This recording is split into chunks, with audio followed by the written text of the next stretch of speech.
नमस्कार, आदाब, बहुत बहुत स्वागत है आप सभी का। आप देख रहे हैं डीबी लाइव। मैं हूं आपके साथ बुशरा खानम फहद। चाय पर चर्चा आपने बहुत देखी होगी इलेक्शन के दौरान, लेकिन खाट पर बैठकर हुक्के पे चर्चा आपको सिर्फ हरियाणा या फिर पश्चिमी उत्तर प्रदेश के कुछ इलाकों में ही देखने के लिए मिलेगी।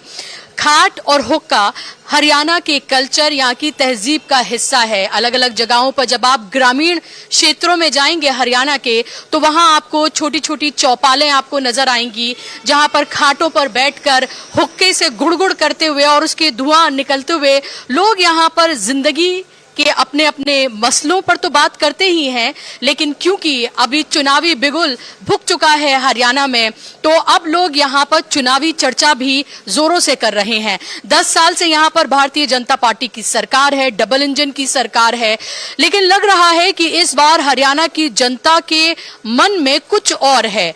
और ये मैं इसलिए कह रही हूँ कि जब मैं यहाँ आई हरियाणा में इलेक्शन कवरेज के लिए, आज से शुरुआत डीबी लाइव ने की है, और मैं यहाँ ग्राउंड रिपोर्ट के लिए जब मैं पहुंची और अलग अलग लोगों से भी कैमरे के इतर यानी कैमरे के पीछे भी जब बात हो रही है, तो एक भारी नाराजगी देखने के लिए मिल रही है। लोगों का कहना है कि इस बार वो सबक सिखाने के लिए वोट करना चाहते हैं, क्योंकि लगभग हर वर्ग यहाँ का परेशान है। चाहे वो पहलवानों की बात करें, जवानों की बात करें, किसानों की बात करें, युवाओं की बात करें, महिलाओं की बात करें, बेरोजगारी की बात करें, हर तरीके से आप ये देखें कि जो हरियाणा का युवा है या हरियाणा के जो लोग हैं वो परेशान हैं, और परेशान हैं तो वो बदलाव की तरफ देख रहे हैं।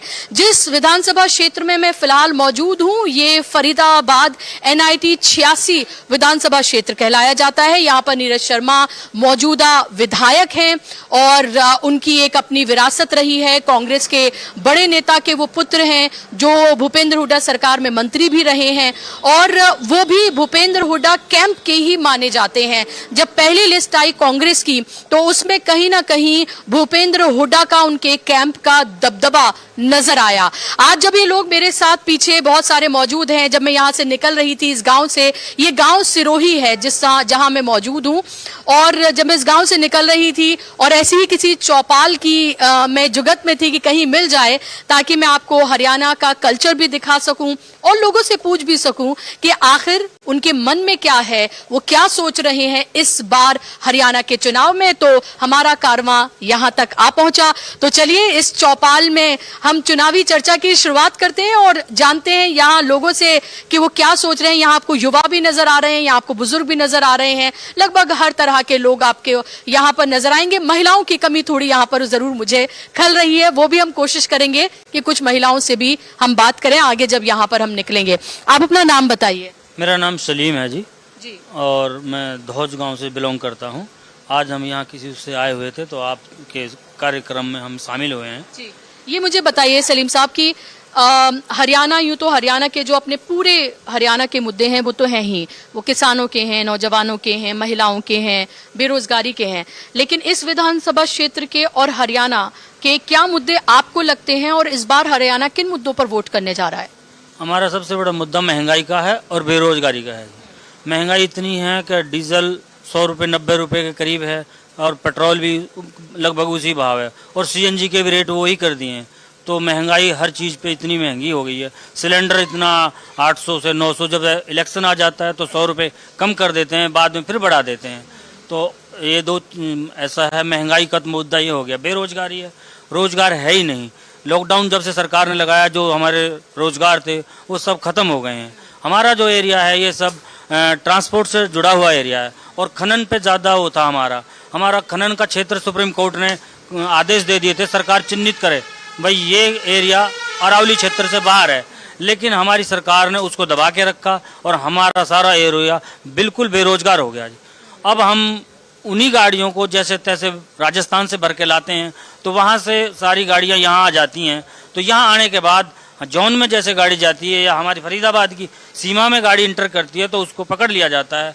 उसके ऊपर 5 लाख का नहीं 4 लाख का, कुछ पता नहीं कितने का ये जुर्माना करेंगे। तो उससे सारी एरिया में बेरोजगारी फैली हुई है। तो आप किसानी करते हैं? जी, किसानी भी करते हैं, और किसानी में जो पेट्रोल डीजल जो खर्च होता है वो भी इतना महंगा है, ट्रैक्टर्स के जो पार्ट्स हैं वो भी सब इतने महंगे हैं, उनके पास जीएसटी 28% है और बाज़ार में कोई सामान खरीदने जाएंगे हर चीज़ के ऊपर टैक्स है, टैक्स दे के हम परेशान हैं जी।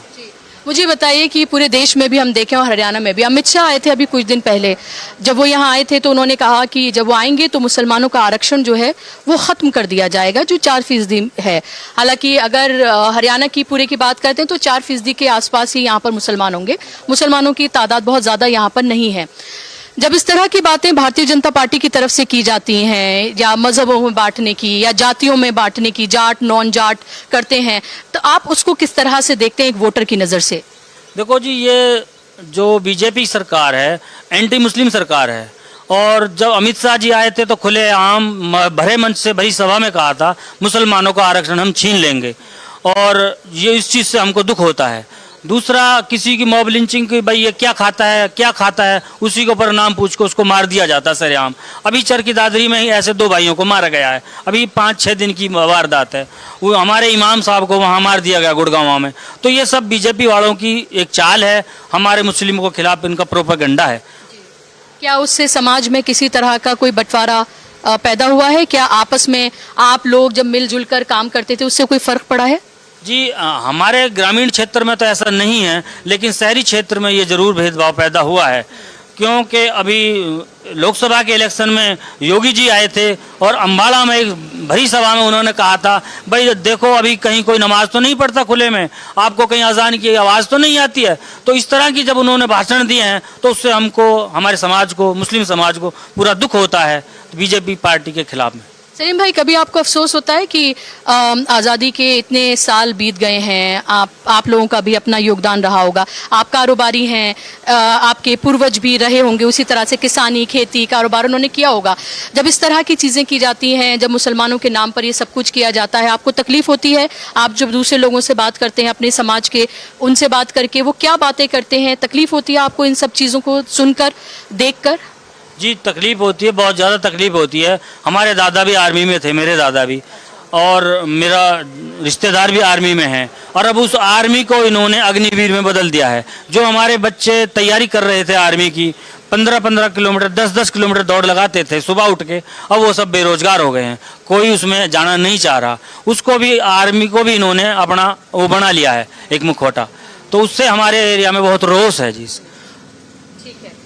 तो और लोगों से कुछ हम बात करते हैं। जाहिर सी बात है, हरियाणा के मुद्दे दरअसल आपको ये समझने होंगे कि वो मुद्दे हैं जो सिर्फ हरियाणा तक महदूद नहीं है, यहाँ तक लिमिटेड नहीं है, बल्कि वो देश के भी मुद्दे हैं। क्योंकि किसानों को जिस तरह से परेशान किया गया, वो किस तरह से बॉर्डर पर बैठे रहे, 750 किसानों ने अपनी शहादत दी। उसके बाद भी आप ये देखें कि अभी तक शंभू बॉर्डर पर किसान वहाँ पर अभी भी बैठे हुए हैं, लेकिन जो उनकी मांगे हैं उनको पूरा नहीं किया जा रहा। अग्निवीर एक अग्निपथ एक ऐसी योजना जो हरियाणा में पूरी देश की आबादी का 2% है, लेकिन हरियाणा में अगर आप देखें आर्मी में तो बड़े पैमाने पर यहाँ से युवा जाते हैं खेलों में और आर्मी में। ये एक तरह का पैशन है यहाँ पर लोगों में और वो जाना ही चाहते हैं। 2 ही चीज़ मुझे लगता है युवा सबसे ज़्यादा यहाँ पर करते हैं, खेल में जाते हैं और उसके साथ साथ वो आर्मी में जाना पसंद करते हैं। तो वो अग्निपथ योजना लाकर उसमें कहीं ना कहीं युवाओं में एक निराशा है और बेरोजगारी की समस्या तो है ही जो आपके सामने है। और खिलाड़ियों के साथ भी क्या कुछ किया गया, खासतौर पर महिला पहलवानों के साथ, वो भी आपने देखा है। कुछ और लोग मौजूद हैं, उनसे मैं बात करती हूँ। आपका नाम क्या है? मेरा नाम सब्बीर खान। आप बताइए मुझे, आपके लिए क्या मुद्दे हैं? जब आप वोट करने इस बार जाएंगे तो किन मुद्दों पर आप वोट करने जाएंगे? हम जी ना तो हम पार्टी देख रहे जी, हमारे जो नीरज शर्मा है गांव का है जी, हमारे पड़ोसी है जी। इन्होंने हमारे गांव में उससे पहले जब बाबा मंत्री रहे थे, गांव में आज तक कोई फ्लैंग व्लैंग नहीं घुसी थी जी। एक हमारी लाइन थी 11,000 वोल्टेज की हमारे मकान के ऊपर के जी, वो हमारे काफ़ी पैसे से लाइन नहीं हटी थी जी, वो बाबा ने हटवाई थी लाइन। उस बेस पे हम इसको नीरज शर्मा को वोट देंगे और हमारा पूरा परिवार है जो है वो नीरज शर्मा के लिए ही वोट देगा जी। हम कांग्रेस से बीजेपी से कोई मतलब नहीं है इस बात से। हम पर उसका एहसान है और उसी को वोट करेंगे जी हम। क्या जब वोट करने जाएंगे तो सिर्फ नीरज शर्मा देख रहे हैं या राहुल गांधी क्या कर रहे हैं ये सब भी आप देख रहे हैं? वो क्या बात कर रहे हैं? हम नहीं देख, हम तो नीरज शर्मा देख रहे हैं जी। नीरज शर्मा हमारे हक में, हमारे लिए लड़ाई लड़ता है, हमारे लिए खड़ा हो जाता है। हर उसमें अगर हम कोई भी कारण होता है हम ऐसे फॉर्म मिला देते हैं, जैसे यार दोस्त फॉर्म मिलाते हैं नीरज शर्मा के लिए, ऐसे अपने गैल फॉर्म मिला देते हैं और वो फ़ोन तुरंत उठाता है हमारा फ़ोन है। ठीक है, और लोगों से भी हम बात करते हैं। मैं जरा खाट से उठ जाती हूँ। आप बताइए, आप युवा हैं, आपका नाम क्या है? मेरा नाम साहिल खान है। अच्छा, खड़े हो जाएंगे आप, जरा आसानी रहेगी। आप मुझे बताइए साहिल कि आपके लिए क्या मुद्दे हैं इस बार चुनाव में एक युवा के तौर पर? क्या बेरोजगारी आपके लिए मुद्दा है? क्या अग्निपथ जैसी योजना, ये क्या कोई मुद्दा है? आप क्या करते हैं, अपनी डिटेल्स बताइए। मैम मैंने डिप्लोमा करा था, बीटेक हो गई है मेरी, और हमारे हरियाणा में सबसे नंबर 1 था, हर चीज़ में नंबर 1 था। आज के टाइम हरियाणा ये लगा लो आप सबसे नीचे आ गया है। क्राइम हो, बेरोजगारी हो, हर चीज़ में ये लगा लो हमारा हरियाणा 0 पे आ गया बिल्कुल। हुड्डा जी की सरकार थी, उन्होंने बहुत काम कराए, 1 नंबर पे था। लेकिन अगर हुड्डा जी ने उतना ही काम किया होता तो लोग एक बार 2 बार भारतीय जनता पार्टी को क्यों चुनते? मैम उसकी भी वजह होती है एक, 10 साल उनका राज रहा था, लोगों ने सोचा कि इनको देते हैं राज, कि ये क्या करते हैं क्या नहीं करते हैं। इन्होंने और भट्टा बिठा दिया हरियाणा का। आप देख लो, चाहे बेरोजगारी हो, पेट्रोल देख लो, डीजल देख लो, और सबसे बड़ी बात मैम इन्होंने लोगों के अंदर नफरत पैदा कर दी है। हिंदू मुसलमान इतना कर दिया पूछो मत आप। एक हमारा रिश्तेदार था, वो सूरजकुंड रहते थे, तो उन्होंने फ्लैट ढूंढा कि भाई मैं रहूँगा यहाँ पे रेंट पे, तो मुसलमान होने के नाते किसी फ्लैट दिया ही नहीं। तो इतनी हिंदू मुसलमान कर दिया पूछो मत, बहुत ज़्यादा कर दिया। क्या डर लगता है आपको अभी जब चरखी दादरी में जो हुआ, जो हमने देखा, और उसके बाद आपने आर्यन शर्मा का भी, उसका भी आपने देखा होगा कि उस शक के बिना पर कि वो मुसलमान था उसको बच्चे को मार दिया गया। तो जब आप जा रहे होते हैं, कहीं जाते हैं, तो कभी मन में डर आता है कि आपके साथ भी कभी ऐसा हो सकता है? डर क्यों नहीं आएगा? हम बाहर भीतर जाते हैं, मान लो फरीदाबाद ही जा रहे हैं, गुड़गांव जा रहे हैं, कोई हमें मार दे भाई, कोई हम गाड़ी में कुछ खाना खा रहे हैं, कोई कह दे भी मीट खा रहे थे मार दे, तो हम क्या कर लेंगे किसी का? जब बीजेपी सरकार उसको सपोर्ट कर रही है आज के टाइम पे बहुत ज़्यादा, योगी जी हैं जो मंत्री हैं यूपी के, अमित शाह हैं, वो खुले में कहते हैं। और जो अनुराग ठाकुर थे उन्होंने खुद ने बयान दिया था कि हिंदू मारो, वो गोली मारो, सालों को खुद ने कहा था, कोई एक्शन नहीं लेता। अगर कोई मुसलमान कुछ कह दे तो उस पर एक्शन ले, घर तोड़ दिए जाते हैं। मैम मैं कुछ कह दूँ यहाँ पे अभी किसी हिंदू के बारे में, किसी के धर्म के बारे में कह दूँ, मेरा घर तोड़ दिया जाएगा। मुसलमान कुछ नहीं कह रहा, मुसलमान आज बेचारा चुप है, उनको पता है कुछ कहेंगे, कुछ भी नहीं कहेंगे तब भी घर तोड़ देंगे, जान से मार देंगे हमें। इस तरह के डर, आप पढ़े लिखे हैं? मुझे डर है, बहुत ज़्यादा डर है। हमारे बुजुर्ग हैं, हमारे कोई भी लेडीज़ है, कोई हम है, कोई हमें मार दे, हम क्या कर लेंगे किसी का? जब गवर्नमेंट उनको सपोर्ट कर रही है, गोरक्षा वालों को, आरएसएस वालों को सपोर्ट कर रही है, हमें कोई सपोर्ट नहीं कर रहा, ना बीजेपी गवर्नमेंट कर रही। बहुत ज़्यादा, बहुत। क्या आपके लिए ये मुद्दे तमाम मुद्दों पर हावी हैं? हाँ हावी है मैम। बेरोजगारी हो गई, हिंदू मुसलमान हो गया, किसी के अभी एक पलवल के हैं, वो उनको टिकट मिला, गौतम सद में, क्या नाम पता नहीं मुझे, गौरव नाम है, वो खुले में कह रहे हैं जो नूह की हिंसा हुई थी उसके बारे में खुले में कह रहे हैं तुम मुझे जिता दो, तुम ऐसे नहीं आओगे, तुम मार के आओगे। क्या है मैम, गलत है ना ये चीज़। हम ये नौजवान हैं, हमें डर लगता है। क्या आप आपस में जब आप बात करते हैं, जो आपके पहले कभी जो नॉन मुस्लिम दोस्त होते थे वो अभी भी हैं? कोई फ़र्क आया है? कुछ आपने अलग देखा है इन सालों में? मैम फ़र्क तो बहुत आ गया, ना कोई हमसे इतना बात करता। किसी डिपार्टमेंट में चले जाओ आप, ये पुलिस वाले हैं, ये भी भेदभाव करते हैं, मुसलमान हैं तो हर कोई भेदभाव करता है मैम। क्या इसका भी कोई डर लगता है कि कहीं जा रहे हो, ट्रेन में सफ़र कर रहे हो या गाड़ी में भी सफ़र कर रहे हो, किसी भी तरीके से क्या खाने के लिए लेके जा रहे हो, ये सोच कर लेके जाते हो? मैम मैं ट्रेन में गया था पर मैं खाने के लिए नहीं लेके गया। अभी एक मुसलमान थे, बुजुर्ग थे, उनको मारा था महाराष्ट्र के। महाराष्ट्र का, आपने देखी होगी वो वीडियो। क्यों मारा था? क्यों हम ये देश के नागरिक नहीं है? हम कोई बाहर से आ रखे हैं? भाई हम कहाँ से हैं? बांग्लादेश के हैं क्या हम? हमारे बुजुर्ग यहीं इस मिट्टी में दफन है, हमें भी यहीं दफन होना है, हमें भी यहीं दफन होना है ना। हम भी देश को जो तिरंगा है हम उसको सलाम करते हैं, वो हम उसकी पूजा करते हैं, वो हमारा देश है। हमारा इस्लाम ये नहीं सिखाता कि तुम किसी देश में रह रहे हो तुम उसके खिलाफ खड़े हो जाओ। हमारा जो इस्लाम है वो हमें एकता सिखाता है, अच्छी बातें सिखाता है, गलत चीज़ नहीं सिखाता। अच्छा, जब राहुल गांधी ये कहते हैं कि नफरत के बाजार में मोहब्बत की दुकान, या वो जिस तरह की बातें करते हैं, उन पर कुछ यकीन होता है आपको? कुछ वो शख्सियत अलग है। आज तक उन्होंने ये बयान नहीं दिया कि हिंदू मुसलमान, वो मोहब्बत की दुकान खोलते हैं। और वो पहले लीडर नहीं थे, आज के टाइम में मोदी जी से ज़्यादा बड़े लीडर हैं। ऐसा आपको लगता मुझे लगता है, मैं कहता हूँ राहुल गांधी का मैं खुद फ़ैन हूँ। यहाँ से गए थे, मैंने उनका हाथ पकड़ा था पर मुलाकात नहीं हो पाई मेरी उनसे। राहुल गांधी वाकई में बहुत बड़े नेता हैं। उनकी फैमिली के बैकग्राउंड देख लो आप, देश के लिए तो जान दी है। आज ये उसको पप्पू कहते हैं, उसको वो कहते हैं देश विरोधी कहते हैं, हिंदू विरोधी कहते हैं। क्यों कहते हैं? उनका इतिहास तो उठाओ उनका, उन्होंने क्या कर दिया देश के लिए, क्या क्या करा है? आपने क्या कर दिया? हिंदू मुसलमान से इलेक्शन जीत जाते हैं ये लोग। हिंदू मुसलमान अगर ये ना करें, ये 2 मिनट में हार जाएं, मेरे से लिखवा लो आप। हिंदू मुसलमान ही तो करते हैं लोग, और क्या करते हैं बीजेपी वाले। लेकिन हरियाणा में तो जाट और नॉन जाट भी किया है उन्होंने।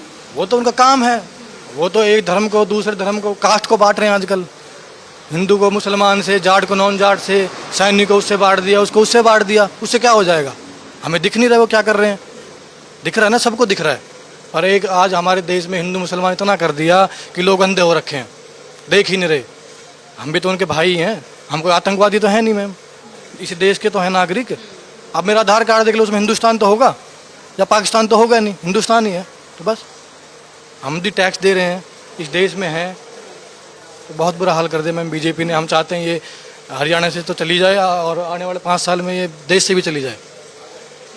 तो ये युवाओं का भी ये दुख है और ये जो बुजुर्ग हैं उनका भी ये दुख है कि जिस तरह से जातियों में या मजहबों में जो बांटा जा रहा है देश को, उससे जाहिर सी बात है तकलीफ है लोगों को, खास तौर पर जिनके मजहब के नाम पर दूसरे मजहब के सामने उनको एक तरह का दुश्मन पेश किया जा रहा है। और जिस तरह की राजनीति की जा रही है उससे युवा भी त्रस्त हैं, उससे बुजुर्ग भी त्रस्त हैं, यानी कि हर वर्ग उससे परेशान नजर आ रहा है, क्योंकि हर कोई चाहता है विकास हो, उनको रोजगार मिले, महंगाई कम हो, जो सबके मुद्दे हैं वही उनके भी मुद्दे हैं। कुछ और लोगों से मैं बात करती हूँ। अच्छा, आपका नाम क्या है? सुबेदीन तंवर नाम है जी मेरा। तंवर जी, मुझे बताइए कि आप इस बार क्या सोच रहे हैं? आप जब वोट करने के लिए जाएंगे, किन मुद्दों को लेकर आप वोट करने के लिए जाएंगे, क्या करते हैं आप? सबसे पहले मुझे ये बताइए, क्योंकि युवाओं पर सबसे ज्यादा नजर रहती है मोदी जी की। मैडम, सबसे बड़ा मुद्दा है आपसी भाईचारे को ख़त्म करना। आपको भी यही लगता है? बिल्कुल जी बिल्कुल। सारे देश का माहौल ख़राब कर रखा है और ख़ास तौर से मुसलमान कम्युनिटी तो आजकल बाहर निकलने से डर रही है, बहुत ज़्यादा दबा रखा है और देश का बिल्कुल ही माहौल ख़राब कर रखा है। कहीं भी पकड़ के किसी भी आदमी को 4 बंदे इकट्ठे होकर जय श्री राम बुलवाकर उसको पीट देते हैं। सबसे बड़ा मुद्दा तो ये है। दूसरे नंबर पर आती है जी बेरोज़गारी। बेरोज़गारी इतनी ज़्यादा फैला दी है कि हमारा एरिया बिल्कुल बेरोज़गार कर दिया जी सारा। और यही नहीं, सारा हिंदुस्तान ही बेरोज़गार है, युवा सारा बेरोज़गार है जी बिल्कुल। और आप जाट हैं? नहीं, मैं खान साहब हूँ जी। तो और मुझे बताइए कि बेरोजगारी आप कह रहे हैं कि बड़ा मुद्दा है, पहलवानों के इशू, क्या ये सब भी बड़े मुद्दे हैं यहाँ पर? जिस तरह से खिलाड़ियों के साथ जो किया गया, विनेश फोगाट आपने नाम सुना होगा, तो उन लोगों के साथ, या वो जंतर मंतर पर जब प्रोटेस्ट कर रहे थे उनके साथ जो किया गया, क्या आपको महसूस होता है जब आप ये तमाम खबरें देखते हैं, खासतौर पर हरियाणा के हवाले से जब आप देखते हैं? मैडम, पहलवानों के साथ तो ना, जो इस देश का सोना था ना, इस सरकार ने उनको मिट्टी बना दिया जी बिल्कुल। अभी सारे देश ने देखा है कि पहलवानों ने जब अपनी हक की आवाज़ उठाई थी तो उनको बुरी तरह पीटा था। उसके बाद उनको बिरादरी के नाम पे बांट दिया कि भाई ये तो क्या नाम है, जाट हैं सारे, जाट हैं सारे। उसके बाद उस लड़की ने तैयारी करी, तैयारी करने के बाद में वो विदेश गई, विदेश वहाँ भी उन्होंने उनके साथ षड्यंत्र रचा जी। उनके साथ पूरी टीम थी, डॉक्टर था, कोच था, फिर भी उसका 2 किलो वजन बढ़ गया। इनकी साजिश थी जी उसको हराने के लिए ना। वो लड़की गोल्ड मेडल लेके आती, लेकिन बीजेपी सरकार ने उनके साथ चाल रख के लिए जी, और जिसकी वजह से वो गोल्ड मेडल नहीं ले पाई। लेकिन वहाँ तो उनका 100 ग्राम वजन वहाँ उनका बढ़ गया था, और वो 100 ग्राम वजन मतलब 2 किलो बढ़ा था, लेकिन 100 ग्राम की वजह से वो डिस्क्वालीफाई हो गई। तो इसमें सरकार का क्या यहाँ पर आप देखते हैं दोष? नुमाइंदे तो सरकार के थे जी उनके साथ सारे। जो टीम गई थी, जो खेल विभाग से जो टीम गई थी, वो तो सारे सरकारी नुमाइंदे थे। 2 किलो वजन कैसे बढ़ गया, इसका जवाब कौन देगा? लेकिन गोल्ड तो देश के लिए आता, कोई विनेश फोगाट का तो गोल्ड था नहीं, अगर आता या मेडल आता तो। मैडम, गोल्ड देश के लिए आता, ये तो हमारा दुर्भाग्य है जी। ये देश के साथ खिलवाड़ कर रहे हैं, ये अपने फायदे के लिए देश के साथ खिलवाड़ कर रहे हैं जी। कुछ और लोगों से हम बात करते हैं। हुक्का थोड़ा मेरे बीच में आ रहा है जी। आप बताइए, आपका क्या नाम है? आज़ाद खान। आप मुझे बताइए आज़ाद जी कि आप किन मुद्दों पर वोट करने जा रहे हैं? हरियाणा में कौन से वो मुद्दे हैं और आपकी कॉन्स्टिट्यूएंसी में कौन से वो मुद्दे हैं जिन पर आप वोट करेंगे इस बार? मैम, सबसे बड़ा मुद्दा तो हमारे यहाँ बेरोजगारी का है। ये नौजवान देख लो आप, सारे पढ़े लिखे खड़े हैं, कोई रोजगार नहीं है यहाँ पे। ना कोई बढ़िया कॉलेज है, ना कोई स्कूल है बढ़िया, ना कोई नौकरी है, ना कोई इंडस्ट्रीज है। हमारा रोजगार था या माइनिंग का, वो भी बंद कर दिया सरकार ने। सारी ट्रांसपोर्ट लाइनें हमारी यहाँ पे सब ख़त्म कर दिया। अब भी जो इसके पास है उसको पकड़ लेते हैं, सरकार बंद करवा देती है, 5-5 लाख के चालान करती है, वो गाड़ी थाने में ही गड़ जाती है। सबसे बड़ा मुद्दा बेरोजगारी का है। सबसे बड़ा मुद्दा बेरोजगारी का है। आप क्या काम करते हैं?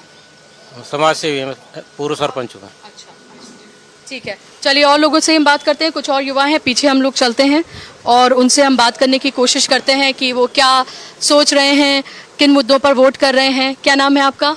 मेरा नाम सरताज खान है जी। अच्छा सरताज, मुझे बताएं कि आप किन मुद्दों पर वोट करेंगे? हरियाणा क्या सोच रहा है इस बार? 10 साल से भारतीय जनता पार्टी की सरकार है, केंद्र में भी है, राज्य में भी है, और क्योंकि आपका नाम सरताज है तो लोग तो कहेंगे कि भाई आप तो भाजपा विरोधी ही होंगे। हम भाजपा विरोधी हैं बिल्कुल, क्योंकि उन्होंने एक तो बेरोजगारी इतनी चरम पे आ गई है बेरोजगारी की, लोगों के पास कुछ काम नहीं रहा। इन्होंने 10 साल में हरियाणा भी बहुत पीछे चला गया है।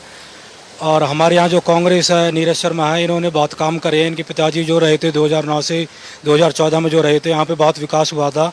उसके बाद से बीजेपी का जो कैंडिडेट था वो जीता था यहाँ से, लेकिन उसके बाद कुछ काम नहीं हुआ। आज भी आप गांव में देखोगे तो पत्थर जो हैं वो या तो शिवचंद लाल शर्मा जी के मिलेंगे या फिर नीरज शर्मा जी के मिलेंगे, जो काम के पत्थर हैं। उन पर नरेंद्र बढ़ाने का कहीं पर भी नाम नहीं है। और जो दूसरा हमारे यहाँ पे 2009 से जो 14 का टाइम था वही हमको दोबारा लाना है और नीरज शर्मा को जिताएंगे हम। ऐसा क्या आपने उस वक्त में देखा? अगर देखिए, अगर काम किया होता भूपेंद्र हुड्डा या उनकी सरकार ने तो फिर बदलाव नहीं होता ना, और एक बार नहीं 2-2 बार सत्ता में आए हैं तो कुछ तो उन्होंने भी काम किया होगा। मैम उनका काम तो पता नहीं, बाकी यहाँ पे अपने हरियाणा में और 1986 में जो मंत्री थे इनके, नीरज शर्मा के पिताजी जो थे, उन्होंने बहुत काम करा था। हमें कभी वहीं फरीदाबाद जाने की जरूरत नहीं होती थी, यहीं फ़ोन पे सब काम हो जाते थे। और जैसे यहाँ पे जो पब्लिक है वो बहुत गरीब है, तो इनको किराया लगा के फरीदाबाद नहीं जाना पड़ता कभी भी। इनको फ़ोन पे सब काम हो जाते हैं, अपने यहीं पे काम करते हैं, यहीं पे फार्म पे आते हैं और अपने यहीं सब काम हो जाते हैं। क्या बेरोजगारी की वजह से लोगों को पलायन करना पड़ रहा है यहाँ से? प्लान तो नहीं कहेंगे मैम, लेकिन बेरोजगारी की वजह से पब्लिक बहुत परेशान है, क्योंकि यहाँ का जो मेन वो काम जो था वो ट्रांसपोर्ट और माइनिंग का था। हरियाणा में माइनिंग बिल्कुल बंद है। यहाँ पे जो माइनिंग हो रही है वो हरियाणा राजस्थान से पत्थर आ रहा है, जो कि हरियाणा में आके बहुत कॉस्टली पड़ जाता है यहाँ पे हरियाणा के लोगों के लिए। यहाँ पे जैसे घर बनाओगे आप तो वो मटेरियल जो है सारा माइनिंग से रिलेटेड होता है, वो बहुत महंगा आ रहा है यहाँ पे राजस्थान से जो आ रहा है। तो हरियाणा में माइनिंग खुलनी चाहिए। ठीक है, ठीक है, चलिए और लोगों से बात करें। आप बात करेंगे? क्या नाम है आपका? मेरा नाम मोहम्मद सखावत है जी। आप बताइए मुझे, आप किस मुद्दों पर वोट करेंगे? क्या मुद्दे हैं जो इस बार आपके लिए सबसे इम्पोर्टेंट हैं? जी सबसे अहम मुद्दा तो यही है, पूरे देश का हालात देख लो, पूरे देश में हालात ख़राब कर रखे बीजेपी ने। और फिर हरियाणा में भी देख लो, सारे जमींदार परेशान हैं। उत्तर प्रदेश में जमींदार परेशान है, पंजाब के है, हरियाणा के है, सारे जमींदार परेशान है। इससे कोई भी आदमी, किसान है आप? हाँ किसान भी है हम, हाँ जमीन है, कोई भी जमींदार से कोई भी आदमी इससे राजी नहीं है। ये ज़बरदस्ती की सरकार बनाई जाती है हिंदू मुसलमान करके, और इनके पास कुछ भी नहीं है। हम तो इसी वजह से वोट करते कांग्रेस को जी। हाँ जी। आपको लगता है कांग्रेस आपके मुद्दे उठाती है? हाँ कांग्रेस ठीक करती है काम, कमाती है, कमाने देती है, सही है, अच्छा है, नेता भी अच्छे हैं इसमें। और बीजेपी में सारे दलाल बैठे नीचे से ऊपर, तो कुछ है ही नहीं उसमें।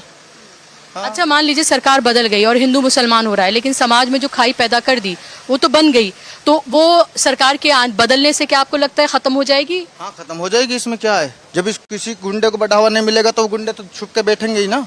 और गुंडे को हम बढ़ावा दे, कोई भी आप ही बढ़ावा दे, हम बढ़ावा देवे तो गुंडा तो आगे निकलेगा ही। यह है कारण।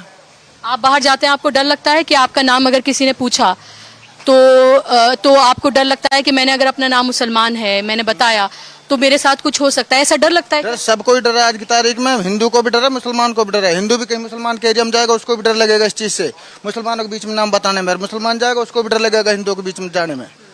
कोई नाम नहीं बता सकता ढंग से, सबको ही डर है। नहीं मुसलमान को डर है, हिंदू को भी डर है। हालात इन्होंने तो खराब करे है, हाँ कांग्रेस ने थोड़ी खराब करे। लेकिन उससे पहले तो कांग्रेस का इतना जब शासन रहा तब इस तरह की कोई परेशानी नहीं होती थी आपको? नहीं, जब कोई परेशानी नहीं होती थी, किसी को भी नहीं होती थी, ना मुसलमान को ना हिंदू को, किसी भी पक्ष को बताओ कोई परेशानी होती थी। हाँ इनने अपनी राजनीति के ऊपर देश के हालात खराब कर दिए है, पब्लिक को भुगतना पड़ रहा है। हाँ। कुछ और लोगों से हम बात करते हैं। आप अपना नाम बताइए। मेरा नाम राजू है जी। आप मुझे बताइए कि आपके लिए क्या मुद्दे हैं, किन मुद्दों पर वोट करेंगे आप इस बार? मुद्दे तो मैम बतेरे है, लेकिन सबसे बड़ा मुद्दा हम ये बोल रहे भाई हिंदुस्तान आज़ाद है, लेकिन हम अपने जो मुसलमान कौम हम आज़ाद का, हम गुलामन से भी बदतर ज़्यादा जिंदगी गुजार रहे। ऐसा क्यों कह रहे हैं आप? ऐसे कह रहे अब डाले हमारे ये मंत्री है, हमारे कृष्णपाल जी है, कभी ये नहीं देखता क्या हो रहा क्या नहीं हो रहा इस मुद्दे में, इसलिए मतलब बड़ी बदतर जिंदगी गुजार। अगर हम किसी खुल के ये नाम ना बता सकते कि हम मुसलमान हैं, अगर हमने बता दिया ना 4 आदमी के बीच में तो हम वहीं पिटते। हम कैब चलाते गाड़ी ओला उबर की, हम चेहरे को ढक के चलाते। अगर गलत एरिया में जाते तो हम चेहरे को ढक के चलाते हैं।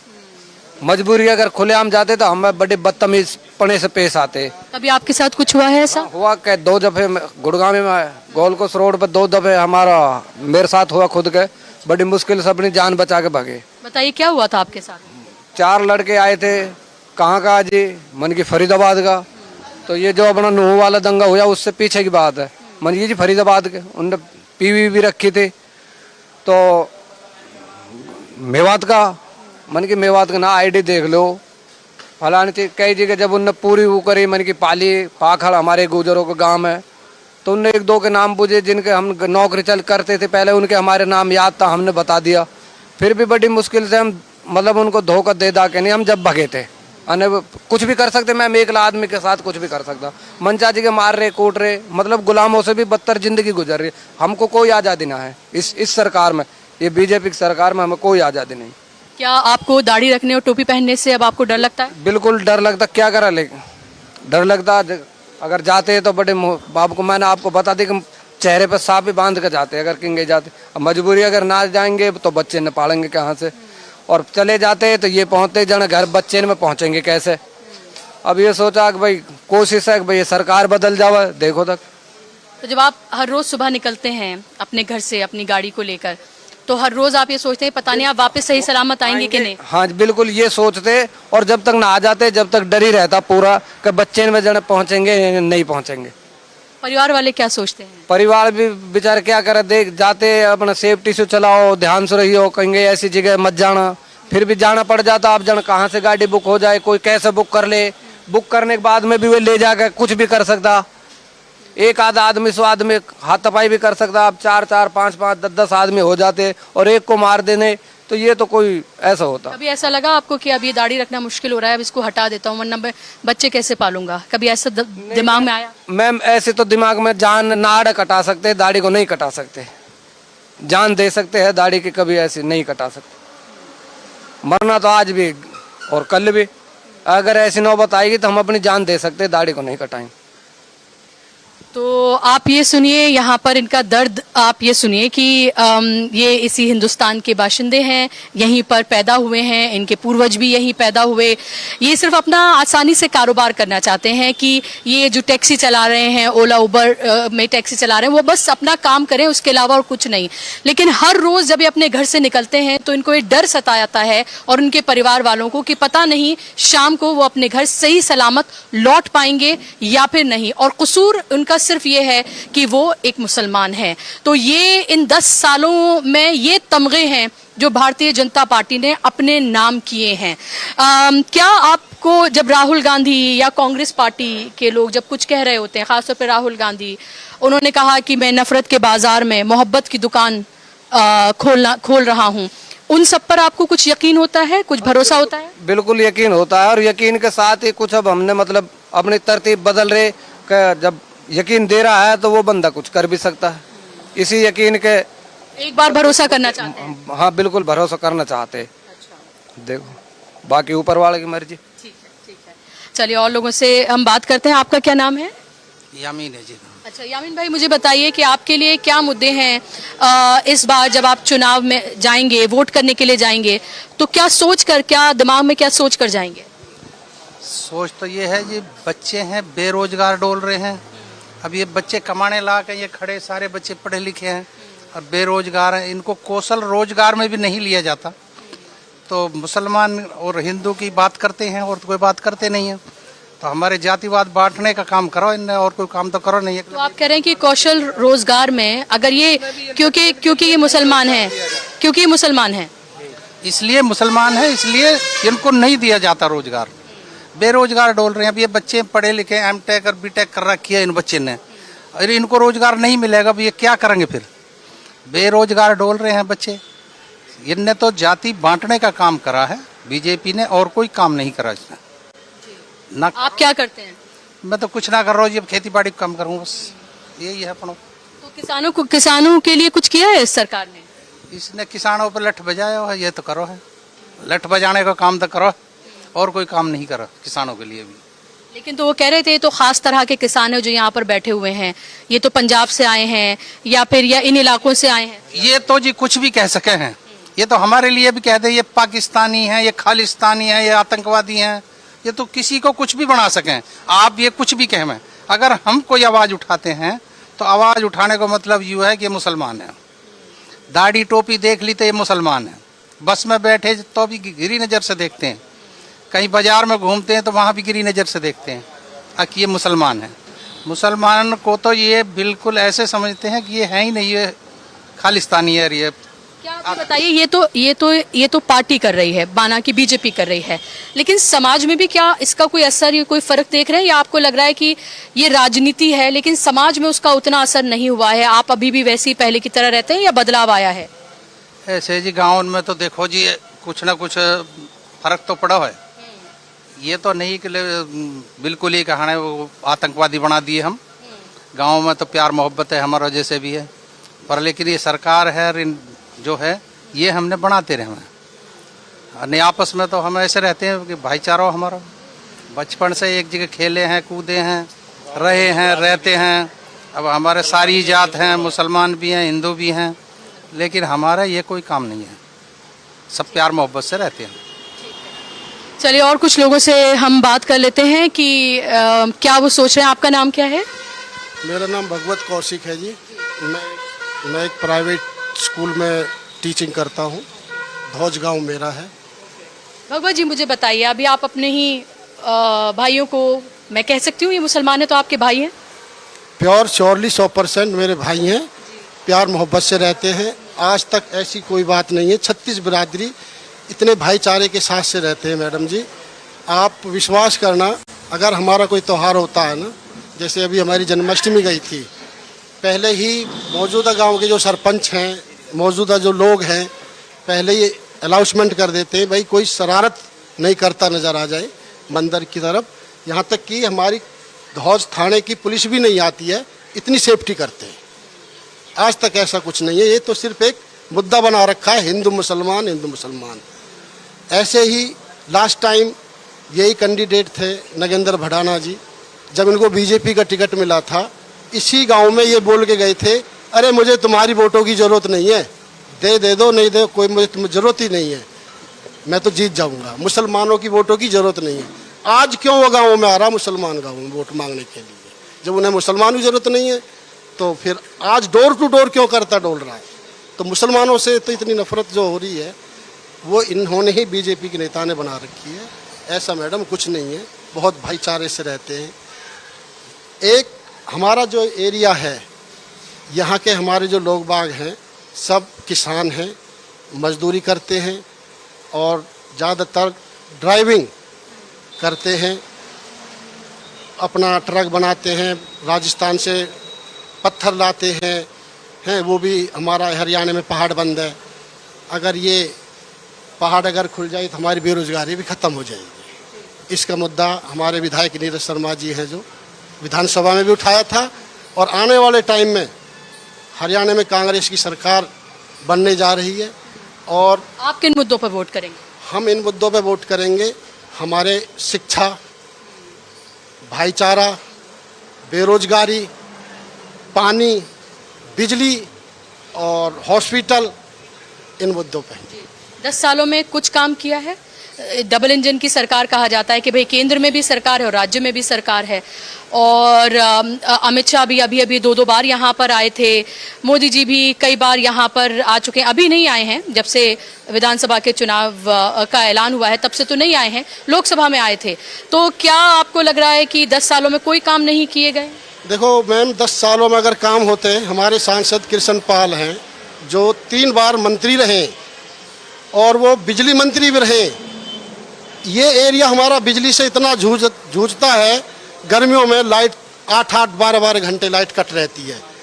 आज तक वो हमारे मंत्री हैं, बीजेपी के सांसद हैं, इस एरिया में कोई आपसे ये कह दे कि यहाँ कृष्णपाल मंत्री जी राजी खुशी पूछ के गए, आज तक आए नहीं।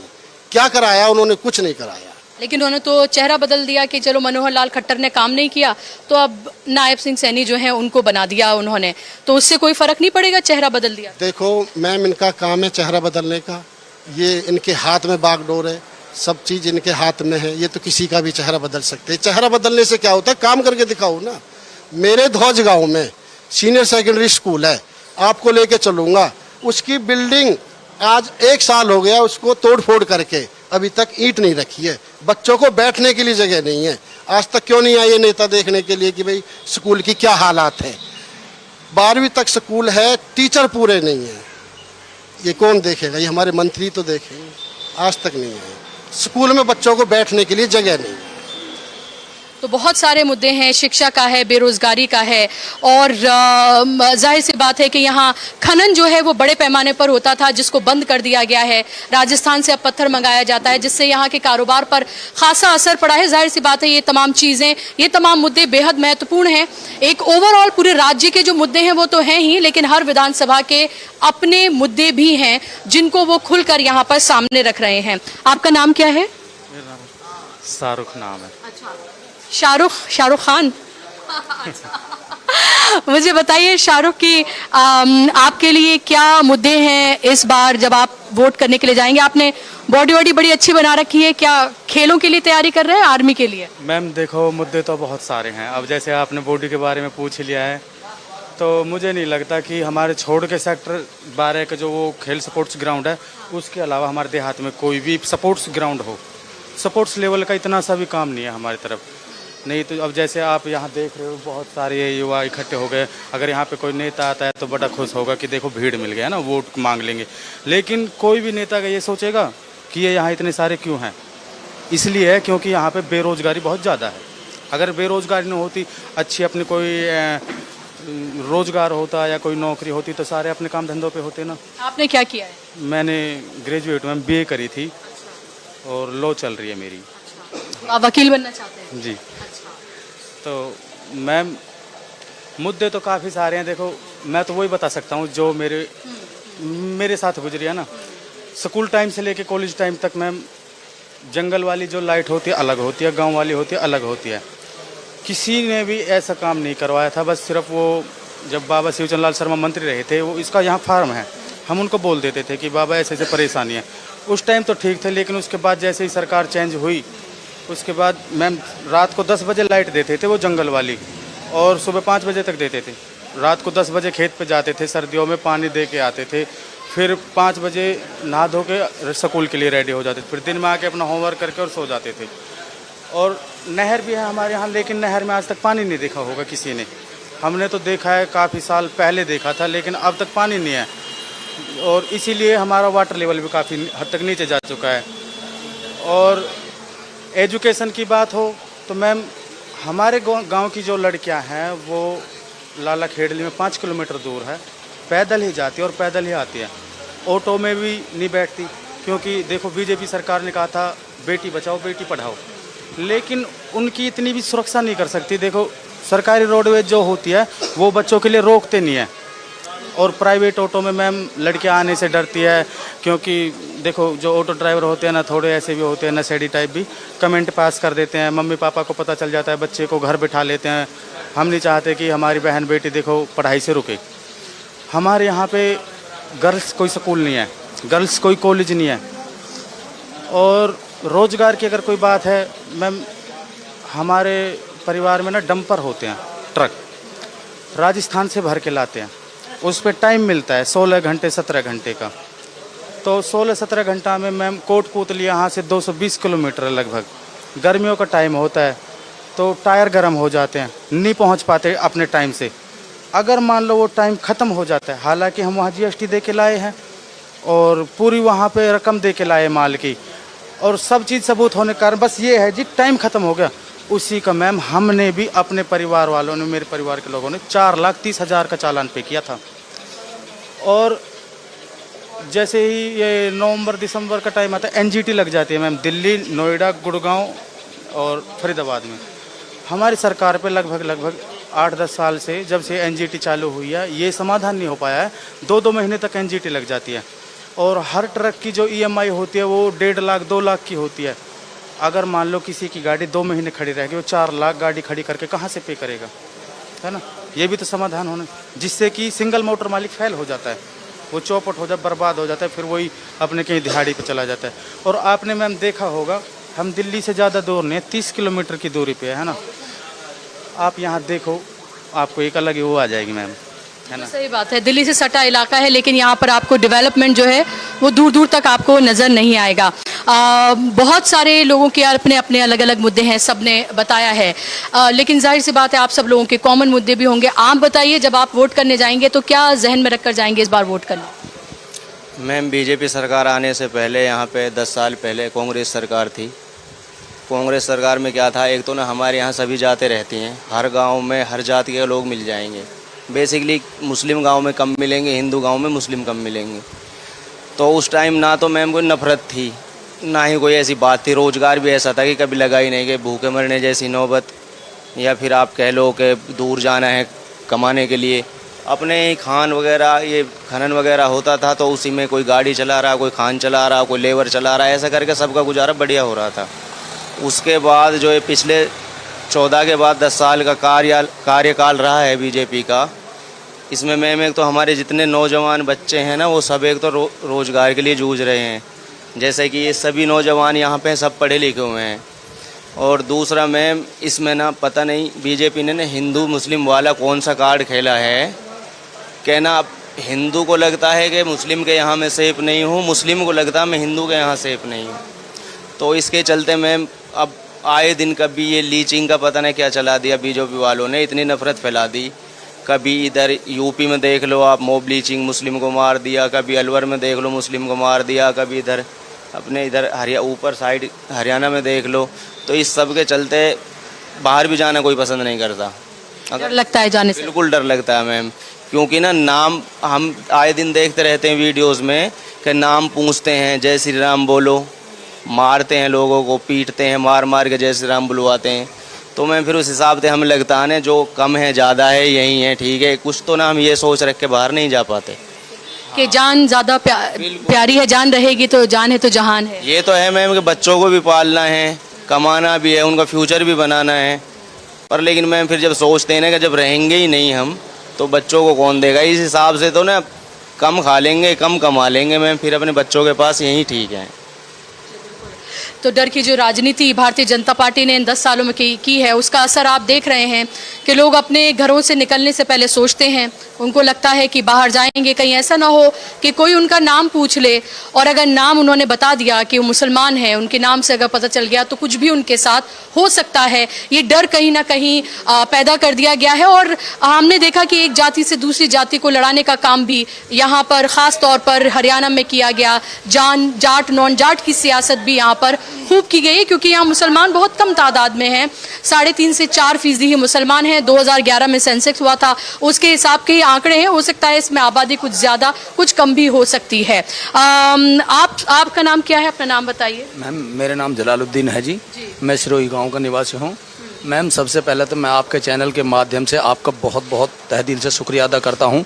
मैम, जो हमारी गांव की समस्या हैं वो आपने यहाँ पे आकर हमारी सुनी, और हमारे दिल के जो विचार हैं वो आपने सुने।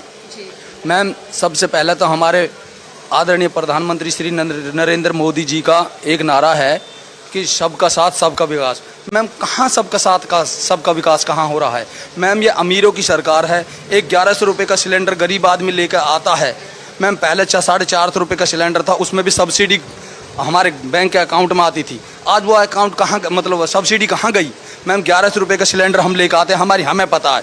अमीर को लोगों को नहीं पता चलेगा। अमीर लोग तो अगर उनके लिए 2000 का भी सिलेंडर हो जाए उन्हें नहीं पता पड़ेगा। हमको पता लगता है कि हम कितनी मेहनत से अपने पैसे अपने बच्चे को पढ़ा रहे हैं, लिखा रहे हैं, और अपने बच्चे के लिए पैसे कमा के लाते हैं। हम देश प्रदेश में रोजगार के लिए इधर उधर भाग ढूंढते क्या करते हैं आप? मैम, मेरा काम तो ड्राइवरी का है।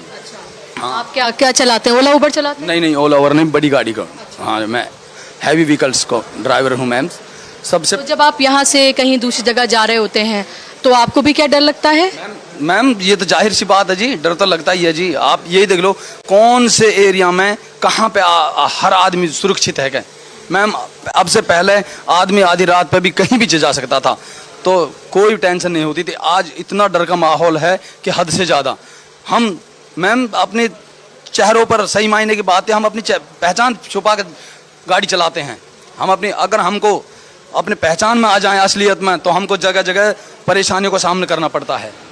तो मैम क्या पुलिस वाले वगैरह भी परेशान करते हैं पहचान की वजह से? नहीं पुलिस वाले तो नहीं, लेकिन एक तो मैम पुलिस वालों की, अब सुन लो जी, पुलिस वालों के लिए इतना अधिकार इस सरकार ने दे दिया। एक छोटी सी बाइक का चालान वो 25-25, 30-30 हज़ार रुपए का कर देंगे। मैम गरीब आदमी कहाँ से, उनका अमीर आदमी को तो आपने अब से पहले देखा होगा। पुलिस वालों की भी हालत मैं बताऊं, एक आपने अगर न्यूज में आपकी मैं देखा हो तो एक लड़का, अच्छा बॉडी बिल्डर्स लड़का है, इधर का शायद ऊपर के साइड का, मतलब हरियाणा का ही, वो शर्ट भी नहीं रहती, उस पर बुलेट मोटरसाइकिल पे रहती है, उस पर लिखी होता है कि तेरे बाप।